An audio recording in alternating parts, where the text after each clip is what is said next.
Are you a perfectionist?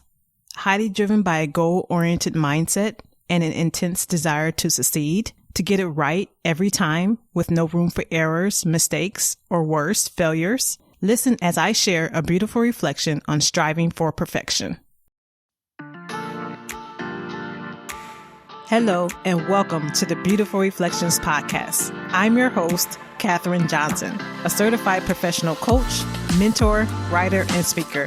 I help ambitious career women gain the clarity, courage, and confidence to pursue their greater purpose and vision so that they can have fulfillment and thrive purposefully in their careers and life. I believe there is beauty in our voices, beauty in our stories, and beauty in our journeys. There is power in community, connection, and deep, meaningful conversation, which is why me and my guests are here to share our stories, experiences, lessons, and learnings to inspire you as you walk the path and step into your next level. We go deep, sharing beautiful reflections or the beauty that life has offered for us to see on our journeys in order to grow and evolve. It is my mission to empower you to believe in your power, to embrace your own uniqueness, and to be the best version of you.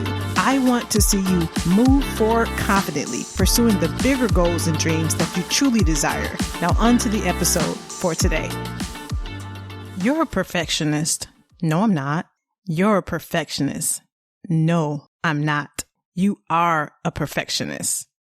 Okay, maybe. I get it. Not the thing that many of us would like to admit. Who's running around broadcasting to the world that they're a perfectionist? I surely wasn't.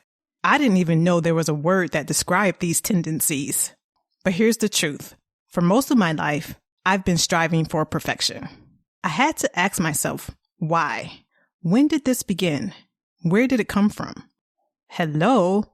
Everything, everywhere, and everyone?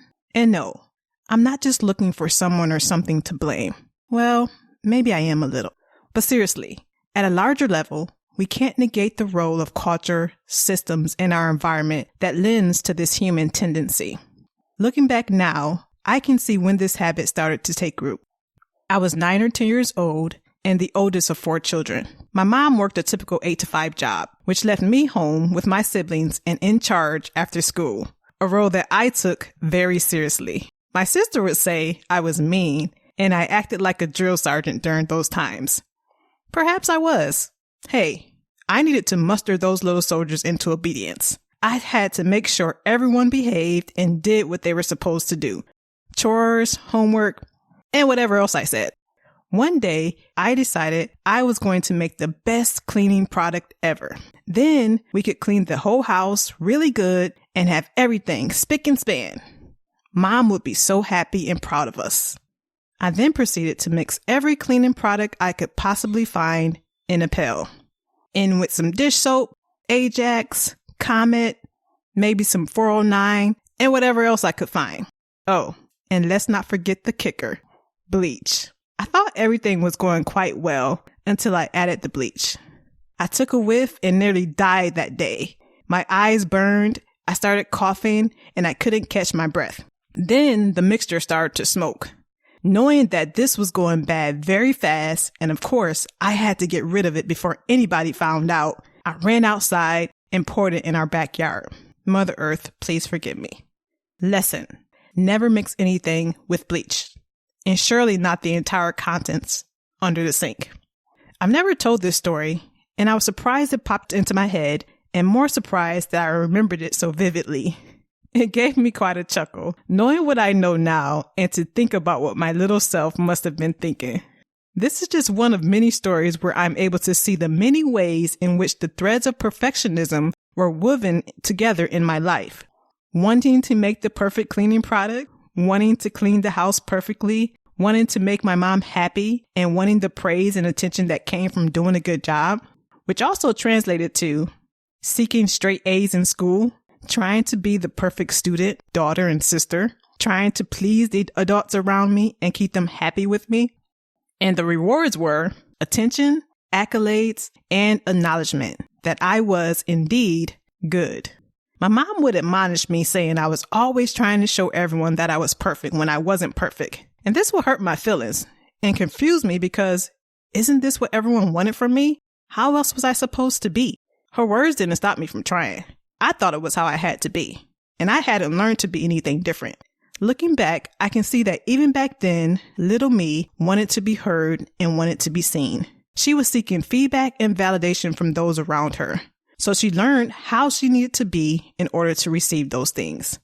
We've learned what makes us feel safe and protected and gives us a sense of control over what's happening around us. We've learned to tone it down, to mold ourselves, and to conform. We've learned how we should act and how we should be.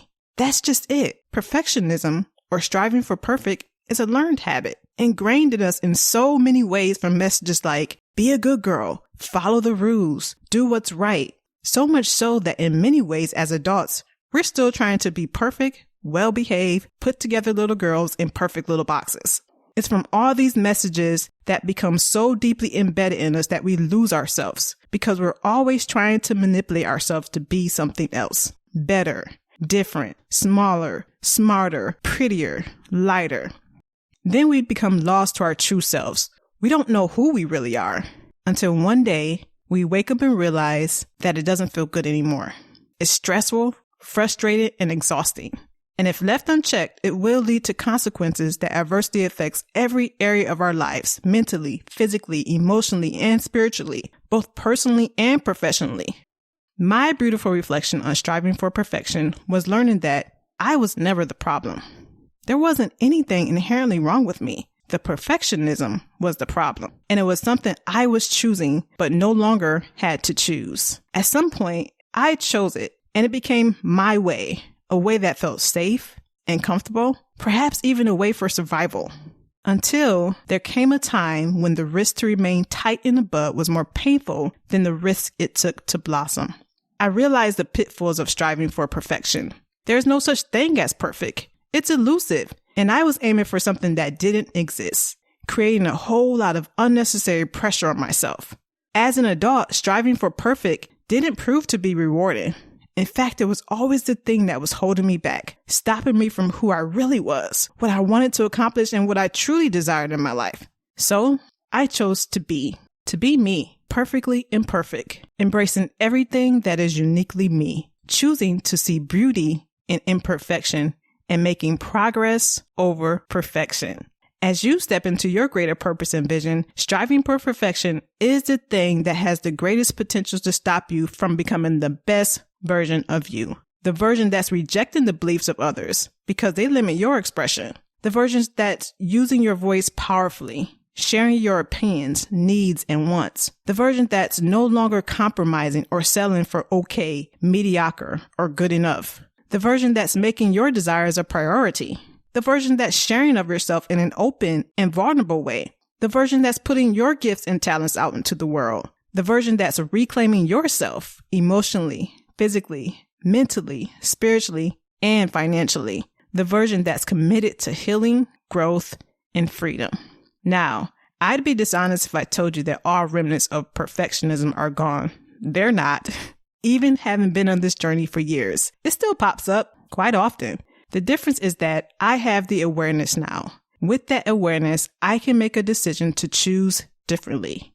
I can choose what supports my growth and evolution, moving forward in my highest good. My choice now is to strive for excellence, which means to always be my best self and to do my very best, knowing that my best is always good enough. So here are 5 self-reflection questions to support you on your journey. Number 1, where in your life are you striving for perfection? Number 2, what does it look like, or how does it show up for you? Number 3, what have you learned that may be underneath the perfectionism?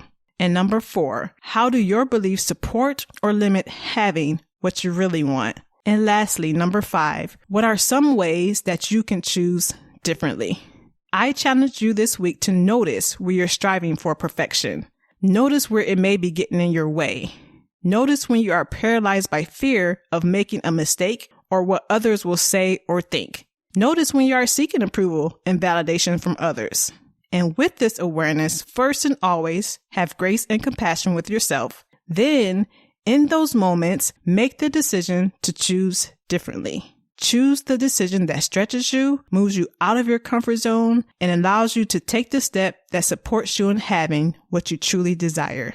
knowing that every step, even if it's imperfect, helps you move forward confidently into greater purpose and vision. Thank you for listening to the Beautiful Reflections podcast. Are you ready for more? We're now hosting a monthly live stream series, Beautiful Conversations, where we take these reflections deeper to help you step into your next level. Click the link in the show notes and sign up to join the conversation. If you're enjoying the podcast, please take a minute and leave us a rating and a review and share the podcast with someone you know. I'd love to hear from you. Use the links in the show notes to connect with me on Instagram and LinkedIn. Send me an email, DM, or use the hashtag Beautiful Reflections Podcast on Instagram and share the beautiful reflection that life is offering you on your journey. Until next time.